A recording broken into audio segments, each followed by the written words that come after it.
Salut à tous les Safepaliens et bienvenue dans cette nouvelle vidéo. Donc ici Jack pour vous accompagner aujourd'hui. Aujourd'hui le tutoriel va porter sur qu'est-ce qu'une passphrase et comment créer une passphrase dans votre SafePal X1. À savoir que c'est une option complètement optionnelle, donc vous n'êtes pas obligé de le faire, et surtout si vous n'êtes pas un utilisateur expérimenté ou si vous n'avez pas bien compris ce qu'est une passphrase et à quoi elle sert, on déconseille fortement de l'utiliser. Voilà. Donc la passphrase c'est quoi? C'est tout simplement un mot additionnel en fait que vous pouvez ajouter à votre suite de mots.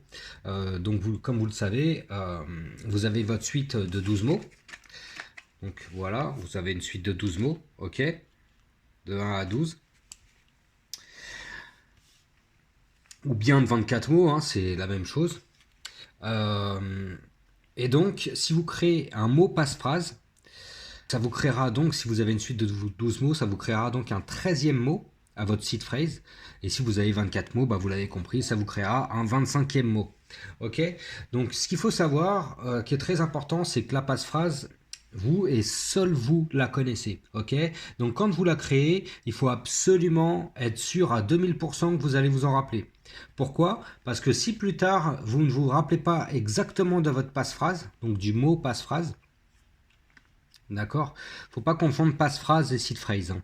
La seed phrase, qui est aussi la mnémonique phrase, c'est votre suite de 12 mots, d'accord. Ce qu'on appelle passe-phrase, c'est vraiment le mot additionnel que vous pouvez ajouter, d'accord. Ok. Donc, je vais vous prendre un exemple concret. Donc là, comme vous pouvez le voir, hop, je vais cacher les passe-phrases que j'ai écrites en dessous. Tac. Ok, j'ai ma suite de 12 mots. Ok, tornado, wood, word, disagree, etc. Ok, donc ça va me permettre, si je les rentre dans n'importe quel portefeuille, ça va me permettre de récupérer mon portefeuille. D'accord, on va l'appeler le portefeuille 1. D'accord. Maintenant, si je choisis d'ajouter une passe-phrase, donc un 13e mot, admettons le 13e mot, donc c'est SafePal, d'accord, juste ici. D'accord, donc c'est mon 13e mot. Quand je vais vouloir récupérer mon portefeuille plus tard, si j'ai besoin de le récupérer plus tard, j'aurai absolument besoin de ma suite de 12 mots, plus du mot passe-phrase que j'aurai créé. Voilà, parce qu'il n'y a aucun moyen de récupérer le portefeuille que j'ai créé avec une passe-phrase si j'ai pas exactement le bon mot de passe-phrase que j'ai créé. D'accord? Autre chose, c'est très important de respecter la casse. C'est-à-dire que si vous écrivez, donc là vous avez vu mon 13e mot, c'est SafePal, d'accord, en majuscule. Toutes les lettres sont en majuscule. Ok. Et bien si plus tard j'essaie de récupérer mon portefeuille en écrivant donc ma suite de 12 mots, plus en mot passe-phrase SafePal, mais avec toutes les lettres en minuscules, et ben c'est mort, je ne pourrai pas récupérer mon portefeuille. Ça va me récupérer en fait un autre portefeuille encore. D'accord? Parce qu'à savoir qu'on peut créer un nombre infini de passe-phrases, d'accord, reliés à la même seed phrase, et donc que la casse est très importante. C'est-à-dire que si j'écris si je récupère un portefeuille avec écrit SafePal en minuscule, eh bien ça va aussi me récupérer un portefeuille. Seulement il sera vide, puisque jamais je n'aurais créé cette passe-phrase là auparavant et j'aurais pas envoyé des fonds vers le portefeuille qui correspond à cette passe-phrase. Voilà. Donc là, ce que je vais faire, c'est que je vais donc vous montrer directement, concrètement, comment créer une passe-phrase donc sur le SafePal X1. Ok, vous allez voir que c'est très simple. C'est très simple, mais comme je vous l'ai dit, il faut absolument que vous compreniez le délire et que vous soyez sûr à 1000% de vous rappeler de ce mot passe-phrase. D'accord? N'hésitez pas à l'écrire. Alors, on dit qu'il ne faut jamais l'écrire avec la suite de 12 mots. D'accord? Vaut mieux l'écrire autre part. Et puis, ne faites pas quelque chose d'alambiqué ou de trop compliqué, d'accord? Parce que si vous devez récupérer votre portefeuille plus tard, vous allez nous contacter en disant je comprends pas, je me rappelle de ma passe-phrase, mais je la rentre, mais je récupère un portefeuille vide. D'accord? Ça nous arrive de temps en temps qu'il y ait des clients qui nous disent ça. Malheureusement, on peut strictement rien faire pour lui, parce que nous, on peut pas lui ressortir sa passe-phrase, ni sa seed phrase d'ailleurs, comme vous le savez. Mais ça, c'est votre seule responsabilité, c'est de noter comme il faut votre seed phrase, donc dans le bon ordre, comme je vous l'ai déjà dit, et puis sans faute, et votre mot passe-phrase, il faut absolument vous en rappeler, parce qu'il n'y a aucun moyen de le reconsulter plus tard. D'accord? Donc à partir du moment où vous le créez, et que vous envoyez des fonds sur le portefeuille créé avec cette passe-phrase, et ben il faut être sûr à 2000% de vous rappeler exactement du mot que vous avez créé. Si vous créez SafePal écrit comme ça avec un S majuscule, un 4 à la place du A, un F minuscule, un E majuscule, un P, un A, un L, un point d'exclamation, un point, jamais vous vous en rappellerez 3 ou 4 ans plus tard. Ça c'est certain, d'accord? Vous allez tout essayer, vous allez vous dire ah oui mais je me rappelle, j'avais mis un 4 à la place du A, mais c'est tout. Enfin bref, donc voilà. Tout ça pour vous dire qu'effectivement, c'est ultra important de vous rappeler exactement du mot que vous avez créé. Voilà. Ok, donc, une fois ça dit, je vais vous montrer directement donc comment créer une passe-phrase dans votre portefeuille. Donc vous avez juste là, donc vous avez votre portefeuille original, donc avec la suite de 12 mots, d'accord, SFP 485 comme vous pouvez le voir, donc qui correspond à mon portefeuille qui est couplé à mon application SafePal. Maintenant, si je veux rajouter un mot passe-phrase, il faut que j'aille dans paramètres, ok, que je sélectionne passe-phrase, ok. Ensuite, je clique sur OK pour créer une passe-phrase. Et là, j'ai deux options. Utiliser une passe-phrase ou pas de passe-phrase, d'accord? Là, donc, moi, je vais utiliser la première option parce que je veux utiliser une passe-phrase. Mais imaginons que j'ai une passe-phrase qui est déjà chargée en fait dans mon device. Si je veux rebasculer sur le portefeuille qui correspond à ma suite de 12 mots uniquement, sans passe-phrase, eh bien je cliquerai sur pas de passe-phrase. Ok? Donc là, je veux utiliser une passe-phrase, d'accord? Donc je vais charger une passe-phrase. Alors là, on me demande mon code PIN. Voilà. Et là, on me demande de rentrer une passe-phrase. Ok? Donc là, mon mot, je l'ai noté sur le papier. Je vais noter SafePal en majuscule. D'accord?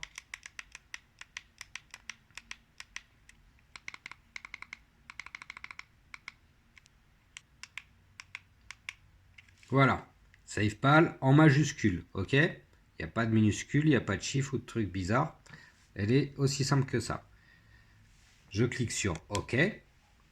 Là, on me demande de vérifier ma passe-phrase. D'accord? Donc, je re-rentre exactement le même mot que je viens de créer. Voilà. Il me dit, ma passe-phrase est SafePal. OK. Le nom de portefeuille d'origine est défini. SFP. OK. Voilà. Donc là, je peux voir que j'ai créé un nouveau portefeuille, d'accord? Donc là, dans mon SafePal X1, j'ai un tout nouveau portefeuille qui est donc cette suite de 12 mots plus le mot SafePal. Voilà. Donc c'est un portefeuille complètement indépendant du premier, d'accord? Si j'ai pas ce mot passe-phrase, je pourrais pas récupérer mon portefeuille avec ma suite de 12 mots, d'accord? C'est pour ça que c'est une sécurité aussi, parce que par exemple, si vous laissez traîner votre papier n'importe où, ou bien si quelqu'un a accès tout simplement à votre suite de mots, d'accord? Et bien s'il rentre cette suite de mots dans n'importe quel portefeuille, il ne pourra pas accéder à vos fonds, parce que vous avez créé, vous avez mis vos fonds en fait sur un nouveau portefeuille qui est donc SafePal. Maintenant, alors ce qu'il faut savoir, c'est que voilà, vous avez un portefeuille avec votre suite de 12 mots, vous pouvez créer un autre portefeuille avec la suite de 12 mots plus une passe-phrase, d'accord, mais c'est un portefeuille indépendant, c'est-à-dire que si vous avez des fonds sur votre seed phrase de 12 mots, quelqu'un qui a cette seed phrase, il pourra y accéder, d'accord, que vous ayez ou non créé une passe-phrase. Là, ce que je suis en train de vous dire, c'est que créer une passe-phrase, ça peut sécuriser votre portefeuille si donc vous n'avez pas de fonds sur votre suite de 12 mots, mais que vous avez des fonds donc sur votre suite de 12 mots plus votre passe-phrase, d'accord, le portefeuille correspondant donc à votre suite de 12 mots plus votre passe-phrase, donc on va dire ce portefeuille-là, d'accord, le portefeuille que j'avais juste avant, si j'avais pas de fonds dessus et si j'avais des fonds uniquement sur le portefeuille avec lequel donc j'ai la passe-phrase, eh bien la personne, vous l'aurez compris, si quelqu'un trouve ma seed phrase, il sera incapable de récupérer mon portefeuille parce qu'il n'a pas ma passe-phrase. Donc effectivement, il pourra rentrer la suite de 12 mots, il aura accès à mon portefeuille numéro 1, mais il ne pourra pas accéder à mon portefeuille numéro 2, d'accord? Parce qu'il n'a pas mon mot passe-phrase. Voilà, donc ça, une fois dit, donc là, comme vous pouvez le voir, donc j'ai donc importer une passphrase dans mon SafePal X1. Donc là, le portefeuille qui est chargé dedans, ça correspond à un nouveau portefeuille, d'accord? Vous pouvez le voir, de toute façon, c'est écrit à l'écran 2SFP-2V4, d'accord? Mon portefeuille de base, comme voilà. Donc la suite de 12 mots, c'est SFP-485. Donc c'est un autre portefeuille, d'accord? Donc là, je pourrais jamais envoyer des fonds depuis ce portefeuille-là en validant avec mon X1. Ok? Ce qu'il faut que je fasse, c'est tout simplement que je crée un nouveau portefeuille dans mon application SafePal, que j'importe donc mon nouveau portefeuille dans l'application SafePal. Donc là, je vais cliquer sur ajouter un portefeuille, portefeuille matériel, SafePal X1, démarrer la connexion, hop, je rentre le code PIN. Voilà, ok, il a bien trouvé le device. Je patiente et ça me demande si je veux bien confirmer le couplage du portefeuille. Je clique sur OK. Maintenant, je rentre mon code PIN. OK. Et voilà, donc je clique sur continuer et ça va me générer mon nouveau portefeuille. Voilà, donc SFP-2V4. On voit que c'est bien ce portefeuille-là. OK. Donc, maintenant, lorsque vous utilisez une passphrase, ce qu'il faut que vous sachiez, c'est que voilà, faites gaffe justement au portefeuille que vous utilisez. C'est-à-dire que là, si je clique ici, j'ai mon portefeuille juste là qui est SFP485. Je vais essayer de faire une petite mise au point, voilà. Donc SFP485 qui était mon portefeuille avec ma suite de 12 mots. Et là, j'ai SFP2V4 qui est donc mon portefeuille, ma suite de 12 mots, plus ma passphrase. D'accord? Donc, là, sachant que j'ai chargé mon portefeuille, qui est 2V4, si je retourne sur mon portefeuille de 12 mots, que j'ai des fonds dessus et que j'essaye de les envoyer, je ne pourrai pas valider les transactions avec ce portefeuille de X1. D'accord? Puisque ce n'est pas le même portefeuille. Donc j'aurai un message d'erreur qui va s'afficher sur l'application qui me dit que j'essaie de valider une transaction avec le mauvais portefeuille. Effectivement, ce n'est pas le même portefeuille.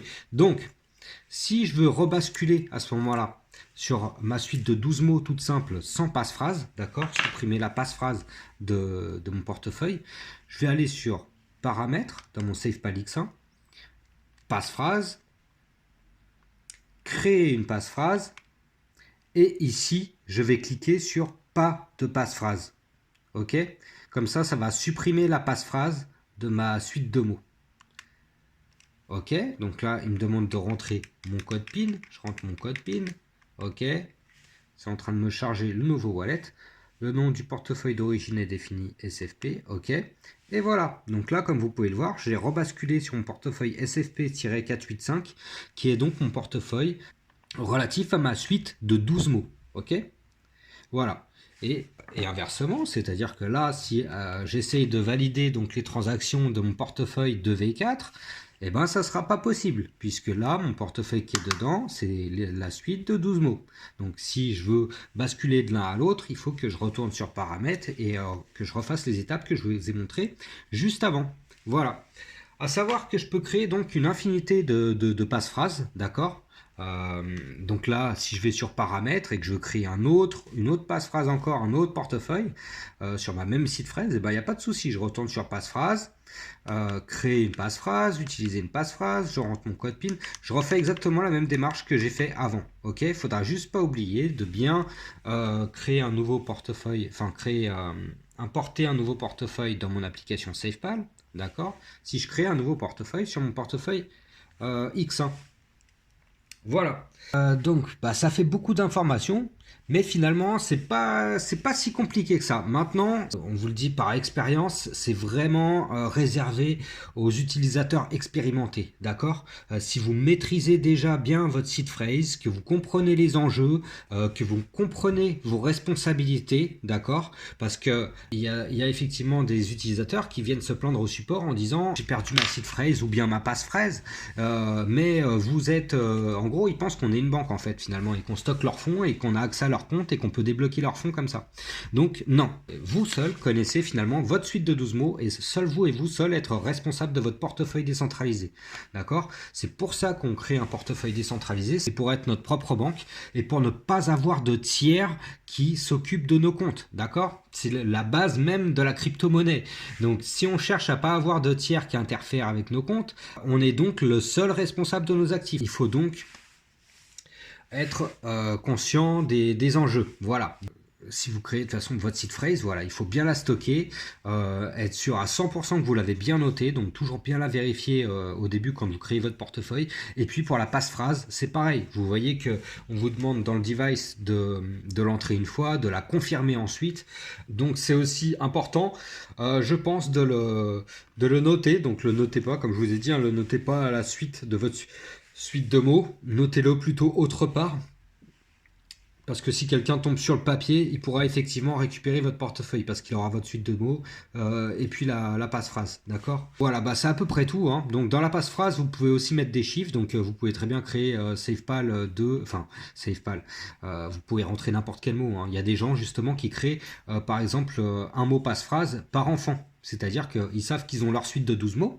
Donc voilà, imaginons que le père de famille a ses fonds sur la suite de 12 mots et qu'il a des enfants et qu'il veut créer un portefeuille pour chacun de ses enfants, et ben à ce moment-là, il peut créer un portefeuille, un 13e mot avec le nom de sa fille, un autre 13e mot avec le nom de son fils, etc. Vous voyez? Comme ça, chaque enfant finalement aura son portefeuille basé sur la même suite de mots. Voilà. Donc après, chacun sa gestion, hein. Il faut juste, voilà, encore une fois, bien vous rappeler du mot que vous avez créé à la base. C'est très important, parce que si vous venez nous voir, on ne pourra pas vous aider, on pourra juste vous dire, bah, si quand vous rentrez votre suite de mots, vous tombez sur 0 fond, c'est peut-être que vous avez créé une passphrase. Et c'est pour ça que certains amateurs en fait qui créent une passphrase comme ça pour se dire, en se disant bah je vais mettre plus de sécurité, mais ils savent pas du tout ce qu'ils sont en train de faire, bah plus tard ils viennent nous voir en nous disant je comprends pas, je rentre ma suite de 12 mots mais j'accède à 0 fond. Et ben c'est normal, si tu as créé une passphrase en fait c'est que tu as créé un autre portefeuille complètement indépendant des 12 mots. Et il nous dit mais j'arrive pas, j'ai essayé plein de passephrases, j'arrive pas à la récupérer. Mais il n'y a rien qu'on puisse faire, on peut rien lui dire, on est désolé, mais il n'y a que lui qui peut se rappeler de la passphrase qu'il a créée. Voilà. Je vous le dis et le redis parce que honnêtement, on a beaucoup de gens au support qui comprennent pas les bases. Enfin, après c'est à nous hein, de les éduquer effectivement, donc on leur explique qu'il n'y a pas de souci là-dessus, mais voilà, donc bien comprendre les bases avant de vous lancer dans un mot passphrase. C'est vraiment réservé aux personnes expérimentées. Après, il n'y a pas de souci, vous pouvez très bien créer une passphrase et puis faire des tests comme ça justement, créer une passphrase, en essayer une autre, la retirer, etc. Et puis voir ce que ça donne sur votre en couplant finalement votre appareil à votre application SafePal. Vous allez voir justement que en fonction de la passphrase que vous créez, eh bien, vous avez un security suffixe différent. Security suffixe, là c'est 2v4, vous voyez. En fait, voilà, ça c'est une particularité de SafePal, c'est qu'en fonction de votre seed phrase, eh bien, il vous crée un security suffixe, d'accord, complètement relatif à votre seed phrase. Voilà, donc si par exemple vous rentrez une suite de mots et que vous voyez que vous récupérez un autre portefeuille avec un autre security suffixe, eh bien c'est que effectivement vous n'avez pas rentré la bonne suite de mots, etc. Voilà. Donc bah, c'est tout pour aujourd'hui les SafePaliens, j'espère que le contenu vous aura plu, ça aura été une vidéo un peu plus longue que les précédentes parce qu'il y a quand même pas mal de choses à savoir là-dessus, notamment respecter la casse et puis bien comprendre les enjeux. Donc voilà, bah, si vous avez la moindre question, comme d'habitude n'hésitez pas à nous laisser un message en commentaire ou bien à nous contacter directement via le support sur www.safepal.com. Voilà, allez ciao les SafePaliens.